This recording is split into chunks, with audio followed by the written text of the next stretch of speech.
Geuka mwanadamu, geuka. Acha mabaya. Acha kutenda mema. Geuke ndugu yangu, geuke. Geuke Mungu wako. Hakuna siku ambayo mwanadamu alifariki. Akaondoka na ghorofa. Akaondoka na chumba. Akaondoka na magari. Hayupo. Acha kuondoa watu. Acha kuwa watu kuteka watu. Kwa sababu ya kitu fulani. Nataka cheo. Acha nikwambie bwana. Yesu ni sababu ya watu wengine kulia. Yesu ni sababu ya kufanikisha mambo.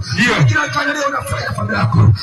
Unafanikisha mambo. Ndugu zako analia. Bila wengine analia. Ndugu yangu, acha nikwambie. Unajichumia laana. Unajichumia laana. Yaani nyumba yako unajichumia laana ndugu yangu. Jifunze kutenda mema. Kwa sababu kuna kesho. Kuna kizazi unakiacha. Andiko nasema ya kwamba. Andiko nasema. Auwe kwa upanga.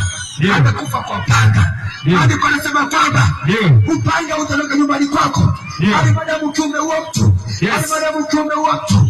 Ili upate kitu fulani. Au upate kitu fulani. Upate nyumba fulani ndugu yangu. Upate cheo fulani. Acha nikwambie mwanadamu. Upanga utaweka nyumbani kwako. Ukisikia upanga ni mabaya. Ukisikia upanga ni laana.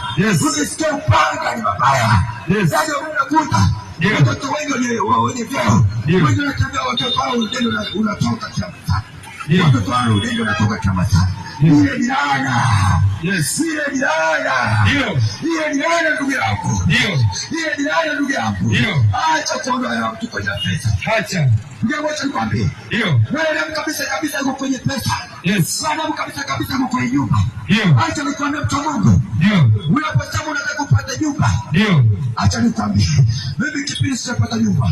Nilisema kwamba laiti Mungu akija kunijalia. Kwanza nikaone kiwanja. Mimi katika wanaume nitakuwa ni mwanaume. Nitakuwa ni mwanaume. Lakini nimekuja kupata kiwanja.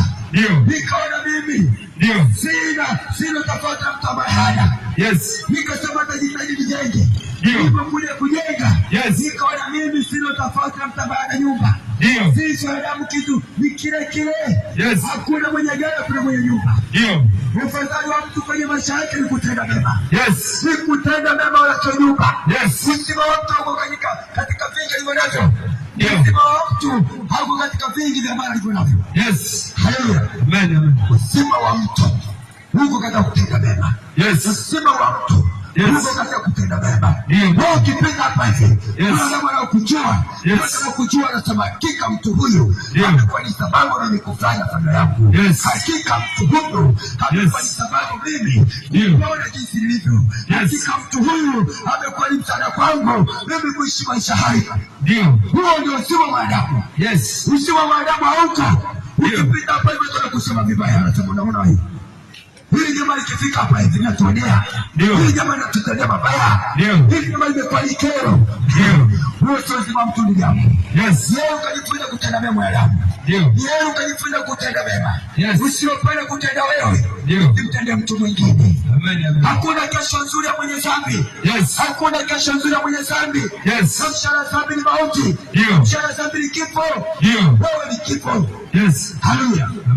Ndio maana pale maandiko yanasema, ukisoma katika kitabu kile cha Hesabu, sura ya 30, mstari wa 35, maandiko yanasema kwamba